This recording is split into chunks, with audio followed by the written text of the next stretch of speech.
Mon gars, ici Clément pour Code Brut. Aujourd'hui, on va parler de sujet le plus rare et le plus puissant de tout le programme, la rétention séminale.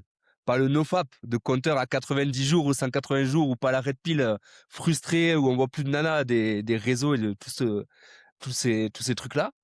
Pas le tantra New Age, là où il faut canaliser nos énergies et on va faire en sorte d'avoir une montée transcendantale ensemble. Non, la vraie rétention, les gars.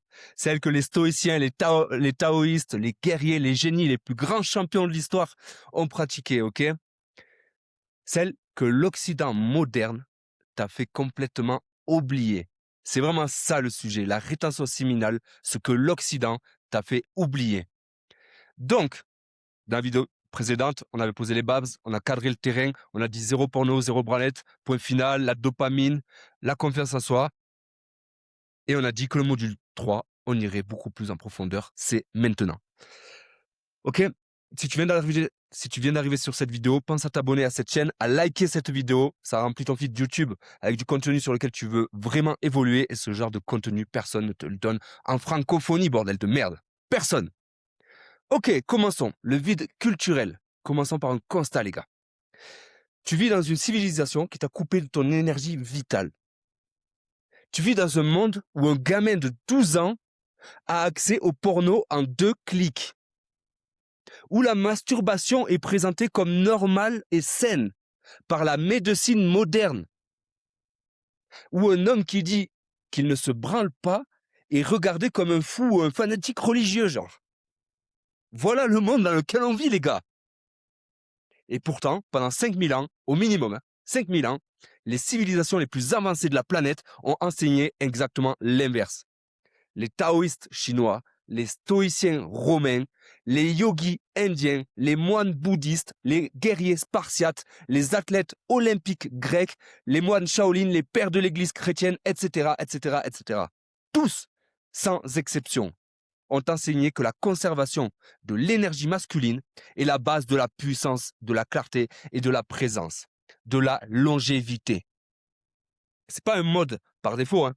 C'est pas juste on rentre en rétention, c'est pas un mode on-off, genre je suis séducteur, je suis pas séducteur, hein. Ce n'est pas une trend de YouTube où on te dit ouais, mets-toi en rétention séminale, tu vas attirer toutes les femmes du monde, 90 jours sans se branler. Non, non, non, on n'est pas là-dedans. C'est 5000 ans de sagesse humaine que l'ère moderne a balayé en 50 ans de pornographie industrielle, les gars. C'est ce qu'il faut comprendre. Et toi, tu es là, tu as 30, 35 ans, 40, 45 ans, tu as construit une vie solide, mais dans le domaine des femmes, quelque chose, ça marche pas. Tu n'as pas de présence, tu n'as pas le feu dans les yeux, tu n'as pas le magnétisme, tu n'as pas l'aura. Et tu n'as pas cette chose que les femmes sentent quand un homme est plein, rempli électriquement, jusqu'au fin fond de sa prostate et au fin fond de son système nerveux, de son champ aurique et électrique. Et peut-être probablement que la réponse est la plus simple que tout ce que tu as cherché jusque-là. Tout simplement. Biologiquement, énergétiquement, tu es vide. Et ce module va te remplir. Ok? C'est pas pour rien que tous essaient de faire des gosses alors qu'ils se branlent toutes les semaines et ils s'étonnent que leurs femmes fassent des fausses couches ou qu'ils n'arrivent pas à mettre leurs femmes enceintes. À l'heure actuelle, je ne sais pas combien de potes, et vous en avez aussi, tu en as aussi, qui essayent de faire des enfants, ils n'y arrivent pas.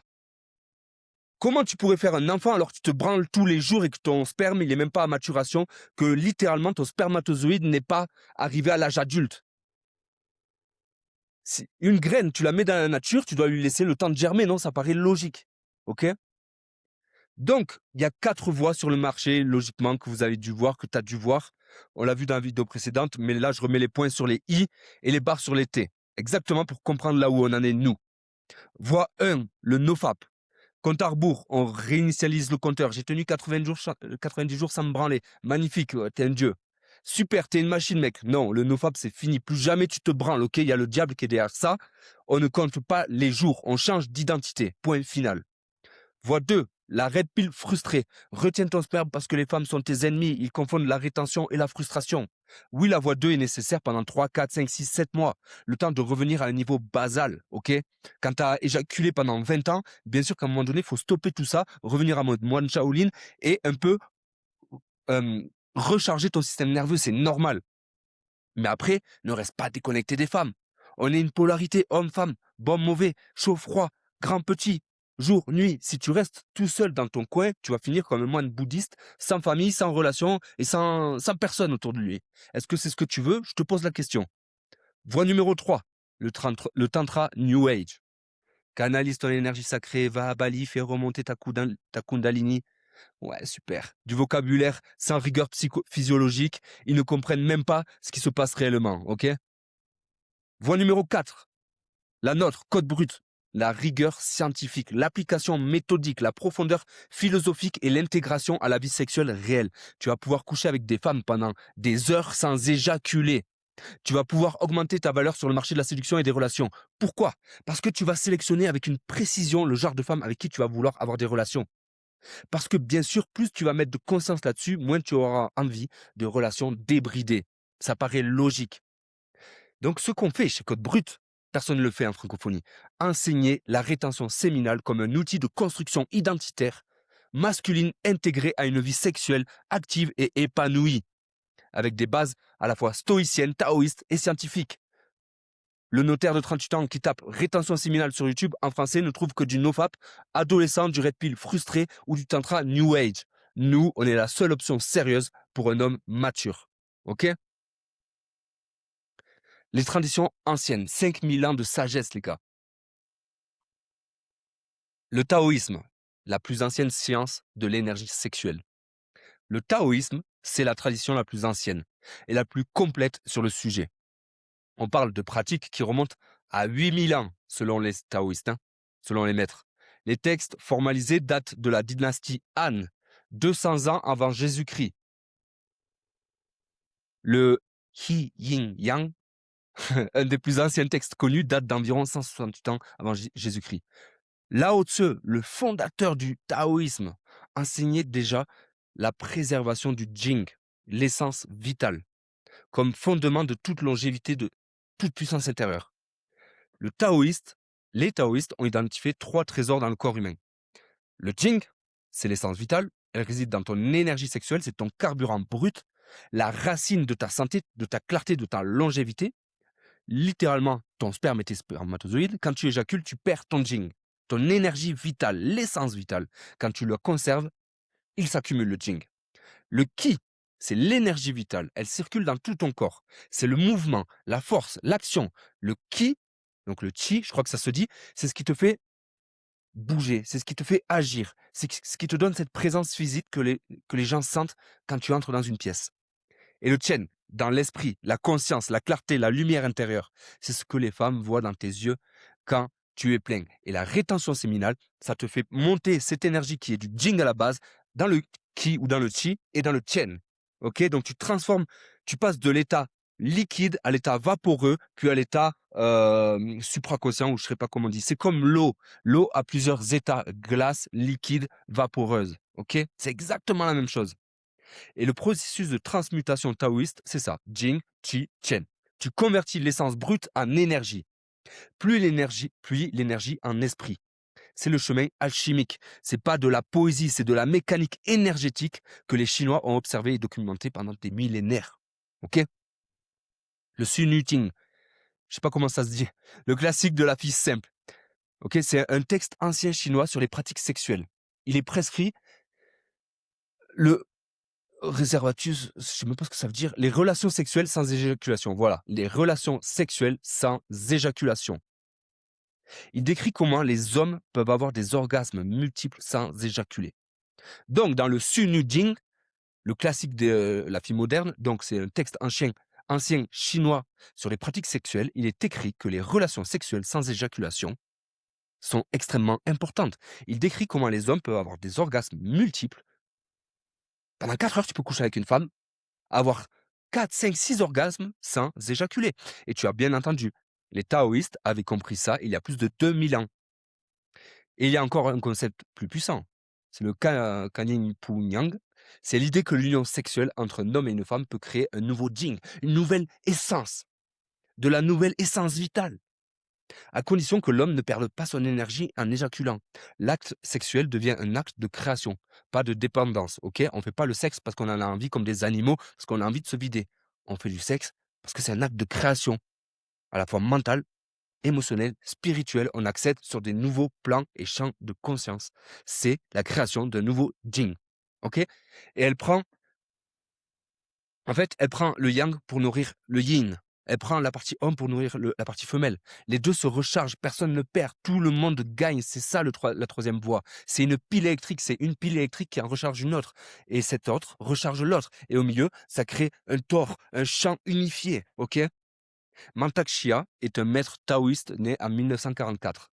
OK? Il a synthétisé tout ça dans ses enseignements euh, traditionnels fragmentés en un système structuré qui s'appelle le sexual kung fu.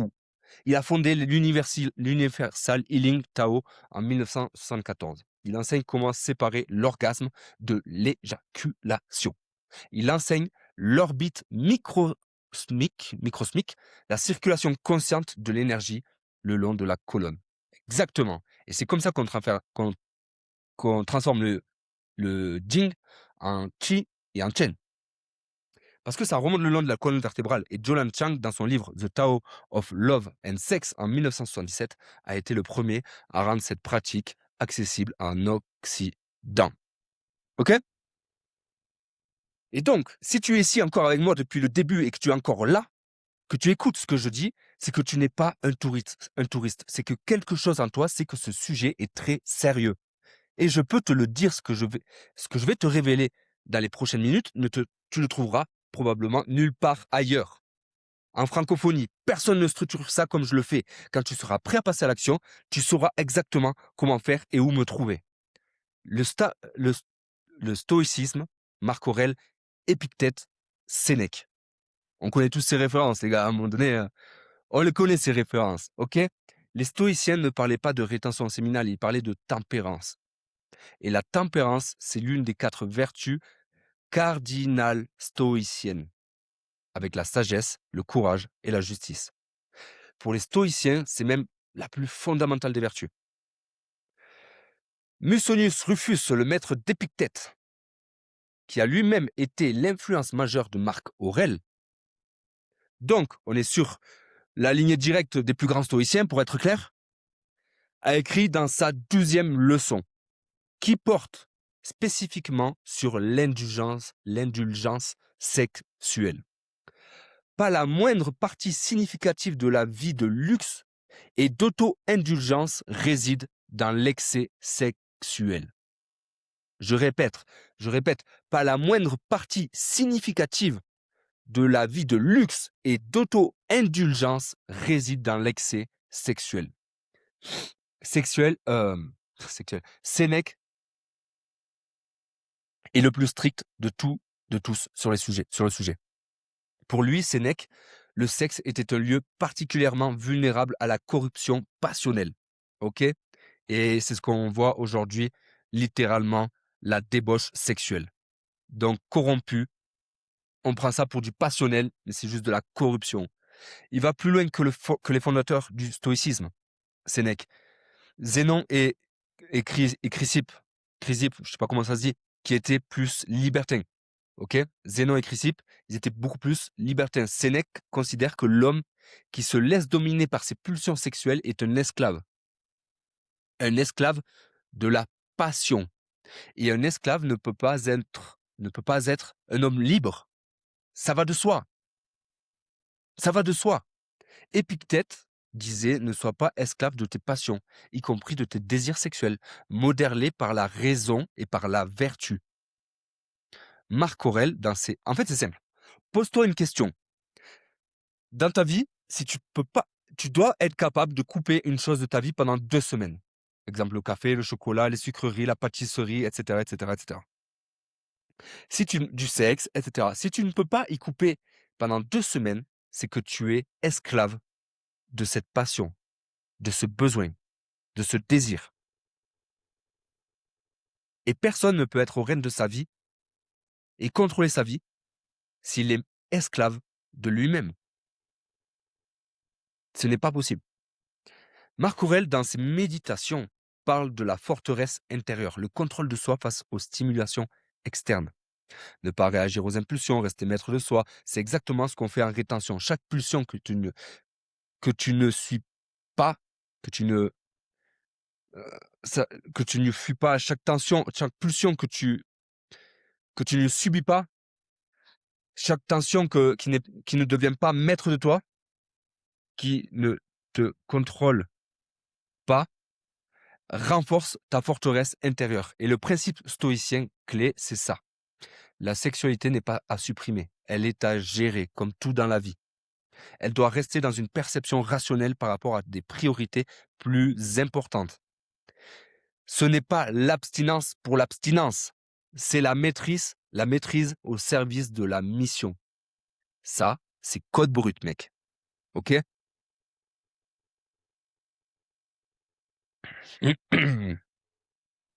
L'Ayurveda, l'Inde ancienne. Dans la tradition hindoue, il y a un concept qui s'appelle le brahmacharya. Brahmacharya. C'est le vœu de célibat et de rétention. Mais ce n'est pas juste de l'abstinence sexuelle, c'est un mode de vie complet. Activité physique adéquate, travail intellectuel, méditation, c'est un package, ok? Et quand l'énergie sexuelle est conservée et transmutée correctement, il se transforme en quelque chose que les Indiens appellent ojas. Super important, les ojas. C'est l'énergie divine. C'est l'énergie qui nettoie les maladies du corps et de l'esprit, qui apporte la santé et la force. Les textes sacrés identifient 3 états de l'énergie séminale. Normal, grossier et subtil. C'est l'ojas.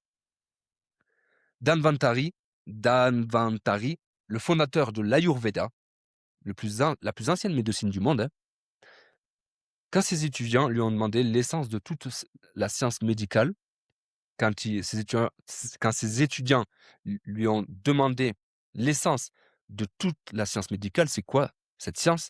Il a répondu par le Brahmacharya. Le mec qui a fondé une médecine qui a traversé des millénaires.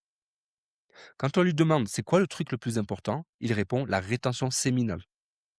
Si tu veux une preuve plus claire, les textes sacrés hindous disent la mort est accélérée en laissant sortir le semen du corps.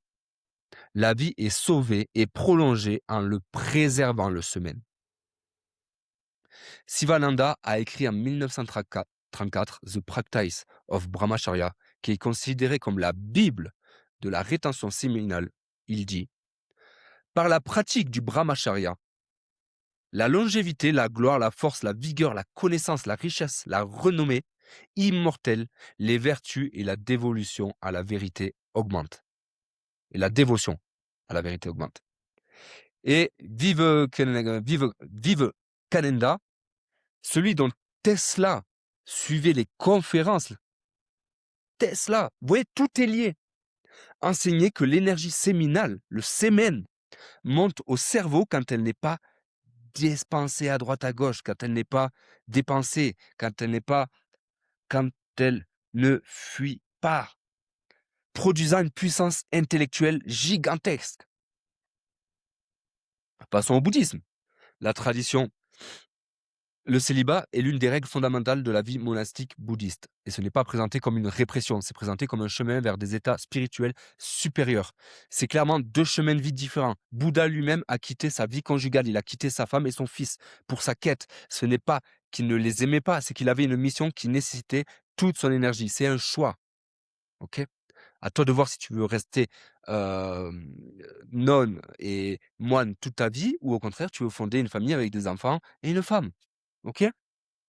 Le christianisme, la tradition chrétienne de célibat sacerdotal remonte au 1er siècle. Clément d'Alexandrie au 3e siècle mentionne déjà les athlètes olympiques grecs du 5e siècle avant Jésus-Christ. Ok? Donc 8 siècles auparavant, qui pratiquaient le célibat pour la performance. Les athlètes olympiques du 5e siècle avant Jésus-Christ qui pratiquaient l'abstinence sexuelle pour tout donner au combat, pour la performance. Les traditions chrétiennes parlent du célibat non pas comme une répression, mais comme un raffinement de l'âme. Le Christ lui-même n'a pas eu de relation sexuelle connue. Ce n'est pas un hasard. C'est un choix délibéré d'un homme qui avait une mission qui nécessitait toute son énergie, comme le Bouddha, comme Tesla, comme Bouddha, comme Newton. Le pattern est le même. Les Grecs et les Romains. Les athlètes olympiques grecs pratiquaient l'abstinence pour la performance. Et les athlètes d'aujourd'hui la pratiquent toujours, cette abstinence pour la performance. Vous prenez les gars du MMA, il y en a beaucoup. Interdiction de voir sa femme et de dormir avec sa femme pendant 4 semaines avant un combat. C'est documenté dès le 5e siècle avant Jésus-Christ. Ça fait 2500 ans. Les philosophes grecs avaient déjà compris le lien entre conservation de l'énergie sexuelle et performance. Ça n'a rien de nouveau. Et les Romains, les légionnaires romains marchaient 30 à 40 km par jour, en armure de 25 kg de matériel sur le dos, pendant des semaines d'affilée. Ils traversaient des continents entiers, à pied, pour aller capturer des villes. Tu crois qu'ils faisaient ça en se branlant tous les soirs dans leur tente?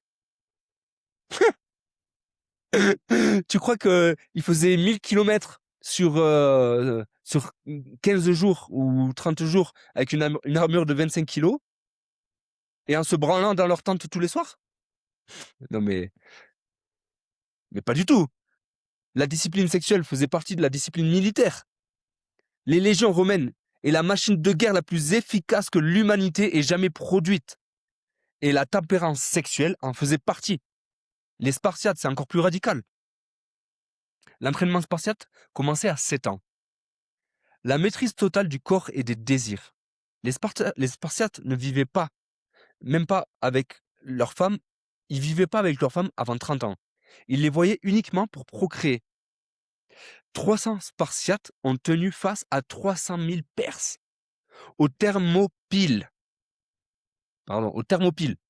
C'est ça l'énergie de la rétention canalisée dans un objectif.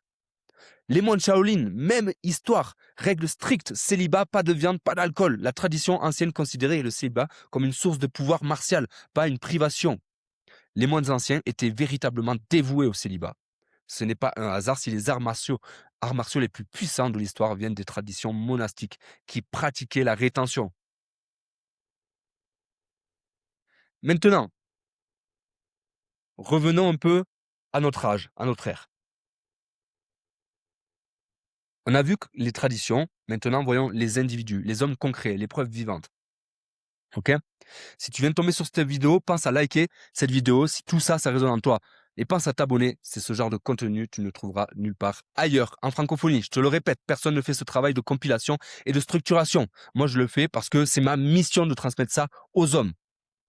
Prenons Nikola Tesla, l'homme qui a inventé le courant alternatif.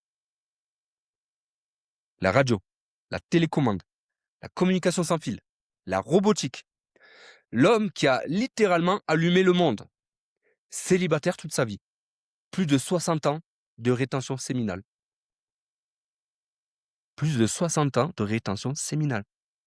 Sans éjaculer. Et la citation la plus puissante qu'il ait jamais donnée sur le sujet. Avant de produire le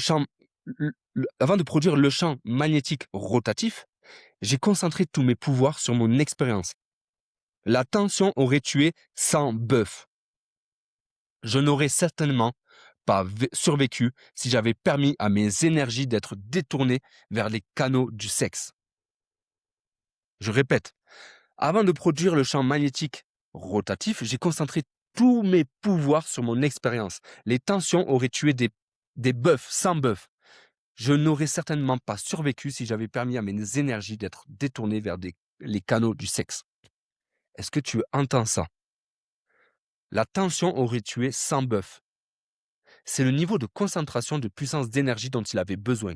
Et il savait que l'éjaculation l'aurait vidé de cette puissance.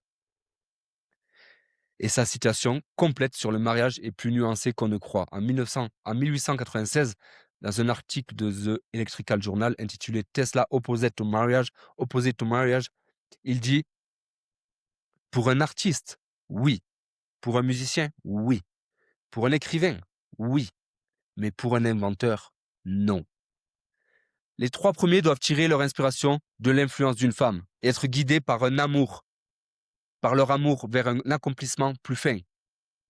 Mais un inventeur a une nature si intense, avec tant de qualités sauvages et passionnées, qu'en se donnant à une femme qu'il pourrait aimer, il donnerait tout.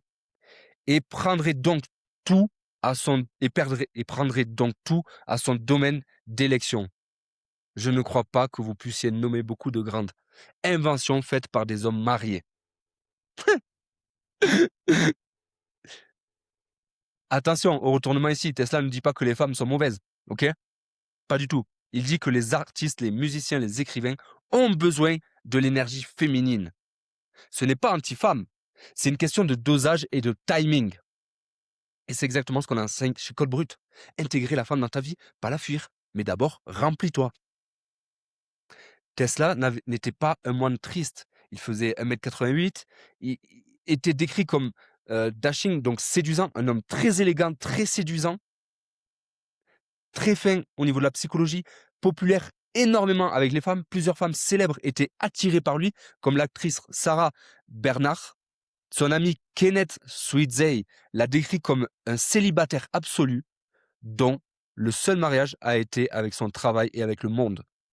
Ce n'était pas un ascète repoussant, c'était un homme magnétique qui choisissait de ne pas disperser son énergie. La rétention séminale ne l'a pas rendu moins attractif, elle l'a rendu hyper attractif, hyper magnétique. Et un dernier point sur lui, avant de devenir cette machine de discipline, il était un joueur compulsif. Il travaillait intensément pour se débarrasser de son addiction au gambling, ne pas laisser une trace de désir. C'est ce qu'il a appliqué ensuite à tous les domaines, y compris le sexe. C'est exactement le même processus que la détox dopamine dont on a parlé dans la vidéo précédente. Tesla a fait sa propre détox au 19e siècle. Il disait aussi, l'esprit est plus aiguisé et plus perçant dans l'isolement. Pas besoin d'un grand laboratoire pour penser. L'originalité prospère dans la solitude, libre des influences extérieures qui viennent frapper sur nous pour estropier l'esprit créatif. Sois seul, c'est le secret de l'invention. Sois seul, c'est là que les idées naissent. C'est le même principe que le lit sacré dont on a parlé dans la vidéo précédente. Le lit, quand tu vas te coucher, le soir, sans distraction, sans podcast, sans musique, sans portable, c'est ton laboratoire de Tesla à l'échelle de ta propre vie, tout simplement. Ok? Prenons Léonard da Vinci, célibataire toute sa vie. Toute sa vie. Il croyait que l'activité sexuelle drainait la vitalité créative. Ses journaux personnels décrivent la préservation de la semence comme critique pour la maîtrise artistique et scientifique. Son biographe Walter Isaacson note que son célibat lui permettait de rester obsessionnellement concentré. Et c'est ce que tu vas ressentir les premiers mois de ta rétention séminale, tu seras obsessionnellement concentré sur la dissection de cadavres et le perfectionnement. Bon, pas toi, mais lui, Léonard da Vinci, c'était ses travaux. Mais toi, tu vas être obsédé par ton développement, par ta vie. Et le perfectionnement de perspectives en art. Le mec qui a peint la Joconde, qui a dessiné les plans de l'hélicoptère 400 ans avant qu'il existe, qui a fait des planches d'anatomie plus précises que la médecine de son époque, il a fait tout ça en préservant son énergie. Isaac Newton, célibataire toute sa vie. Sa nièce, Catherine Barton, a témoigné de sa discipline totale en la matière. Newton a découvert la gravité, inventé le calcul infinitésimal, formulé la loi des mécaniques, avec toute son énergie intacte. Donc, en fait, Isaac Newton, beaucoup pensent et beaucoup rapportent qu'il est mort vierge, qu'il n'a jamais couché avec aucune femme. Ok? Donc, si on en est là, c'est que c'est du sérieux, mon gars. C'est que tu n'es pas venu pour du divertissement. Et les mecs sérieux, c'est exactement ceux avec qui j'ai envie de bosser. Ok? Et je peux te dire que si tu appliques tout ça, ça va changer ta vie. Ce sont ceux qui ont des résultats les plus spectaculaires dans leur vie personnelle et avec les femmes. Parce qu'ils ne trichent pas avec leur biologie. Ok? Si on prend Mohamed Ali, le plus grand boxeur de l'histoire, abstinence de 6 semaines avant chaque combat. C'est documenté dans son autobiographie. The Greatest, My Own Story. L'entraîneur olympique Harry Willey parlait de cette pratique comme un facteur clé de sa domination. Sugar Ray Leonard a témoigné qu'Ali lui a demandé lors de leur première rencontre combien de temps il attendait avant un combat en matière de sexe. Quand Léonard a répondu quelques jours, Ali a dit « Tu es un mec dangereux. tu es un mec dangereux. Parce que quelques jours, c'est rien. C'est que dalle quelques jours. Ali, c'était 6 semaines de rétention, 6 semaines de concentration pure, 6 semaines d'énergie accumulée. Et après, il montait sur le ring. Et là, c'était un animal. OK? David Haye, ancien champion britannique poids lourd, sa citation est tellement parfaite que je vais te la donner en entier. Je n'éjacule pas pendant 6 semaines avant un combat de boxe. C'est simple. Ça a l'air un peu fou. Voilà comment je vois les choses. Un lion est le plus dangereux quand il a faim et quand il est en chaleur. Si un lion vient de manger une antilope et s'est accouplé avec une lionne, tu peux aller le caresser sur la tête. Mais s'il a faim et qu'il est en chaleur, approche-toi, il va te démolir et te dévorer. C'est la meilleure métaphore que j'ai jamais entendue sur la rétention séminale. Le lion, faim et en chaleur. Dangereux, répu et satisfait. Repu et satisfait égale inoffensif. À toi de choisir quel lion tu veux être. OK? Et c'est pour ça que notre société actuelle et occidentale est tant méprisable. Remplis-toi le ventre, fais l'amour, bois à outrance et tu verras, tu seras inoffensif et bien domptable. Fais du jeûne, mets-toi en rétention, arrête de boire de l'alcool, arrête de fumer. Tu vas devenir une machine de guerre, je te le dis. Rocky Marciano, abstinence totale avant chaque combat. Invaincu toute sa carrière. 49 victoires, 0 défaites. Le seul champion poids lourd de l'histoire à avoir terminé sa carrière sans aucune défaite. Est-ce que c'est une coïncidence? Non, je ne crois pas aux coïncidences. Steve Jobs, sa petite amie Chrisanne Brennan a témoigné. Et c'est documenté. Notre méthode de contraception était le Quatus interruptus. Donc ce qu'on a vu avant avec les médecines anciennes, de Steve, qui pour lui consistait à conserver son énergie pour le travail. Elle a ajouté qu'il ne voulait pas éjaculer pour construire du pouvoir et de la richesse en conservant ses énergies vitales. Steve Jobs, le mec qui a créé Apple, qui a révolutionné l'informatique, le téléphone, la musique, le film d'animation, conservait ses énergies vitales, volontairement, consciemment. Avant de sortir l'iPhone, il est parti apprendre tout ça en Inde. OK? Et c'est pour ça qu'il était le Quatus interruptus. OK? Manny Pacquiao, champion du monde dans 6 catégories de poids différents.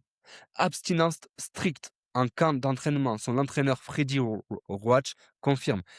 Et Pacquiao a tout arrêté. Boîte de nuit, alcool, jeu. Il s'est mis à la lecture de la Bible et la prière. Son entraîneur a dit il a éliminé toutes les distractions de sa vie. Il est le meilleur combattant maintenant. Il semble plus heureux et plus gentil comme personne. Il a donné sa boîte de nuit, il a donné son casino. Il ne boit plus, il ne joue plus. Un autre grand homme, Napoléon Hill, le chapitre que personne ne lit. En 1937, il a publié Think and Grow Rich. Réfléchissez et devenez riche. Je pense que depuis que tu es là, je pense que tu as dû m'entendre parler de ce livre plusieurs fois. Achète-toi ce livre si ce n'est pas fait, lis-le. Réfléchissez et devenez riche. C'est l'un des livres les plus vendus de l'histoire. Mais il y a un chapitre que peu de personnes ne prêtent vraiment attention. Ou plutôt que personne ne comprend. C'est le chapitre 11, le mystère de la transmutation sexuelle. La 10e étape vers la richesse. Il a fait tout un chapitre sur ce sujet-là. Sa thèse mot pour mot. La définition de Hill. La transmutation sexuelle signifie le changement ou le transfert d'un élément ou une forme d'énergie en une autre. Passer des pensées d'expression physique aux pensées d'un autre type d'accomplissement. Sa thèse mot pour mot, le désir sexuel est le plus puissant des désirs humains. Quand il est guidé par ce désir, l'homme développe une acuité d'imagination, de courage, de la volonté, de la persistance et une capacité créative inconnue à d'autres moments. Il a identifié 10 stimuli du génie humain, les 10 choses qui stimulent le cerveau au plus haut niveau. Et en numéro 1, devant l'amour, devant le désir de richesse, devant la musique, devant l'amitié, en numéro 1, c'est le désir d'expression sexuelle. L'énergie sexuelle est le carburant le plus puissant du cerveau humain. Point. C'est pour ça qu'il y en a dans toutes les pubs. Même une affiche de McDonald's, quand tu vois l'hamburger bien coulant, là, comme ça, c'est de l'énergie sexuelle. Ça en appelle à tes désirs les plus profonds. Et l'observation la plus puissante de Hill, c'est que quand la romance est ajoutée à l'amour et au sexe, alors un génie naît. C'est exactement ce qu'on a vu juste avant. Quand la romance et l'amour sont ajoutés à l'énergie sexuelle, alors il y a un troisième Jing qui se crée. Une pile en recharge l'autre, un troisième esprit se crée. Un Thor unifié, un champ unifié. Ok? En clair,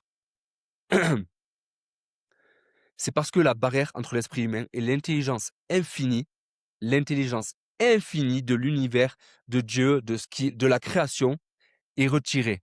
En clair, l'homme en rétention, qui est en présence d'une femme qu'il aime, sans éjaculer, atteint un niveau de créativité, de puissance intellectuelle inaccessible autrement. C'est exactement ce que Code Brut enseigne. Pas la frustration, pas l'abstinence dans le vide, l'amour, la présence, la femme sans perte d'énergie. Ok, on va s'arrêter là pour ce cours. On a encore une bonne partie à faire. C'était Code Brut. On était lundi, on se voit mercredi. Ciao, ciao l'équipe.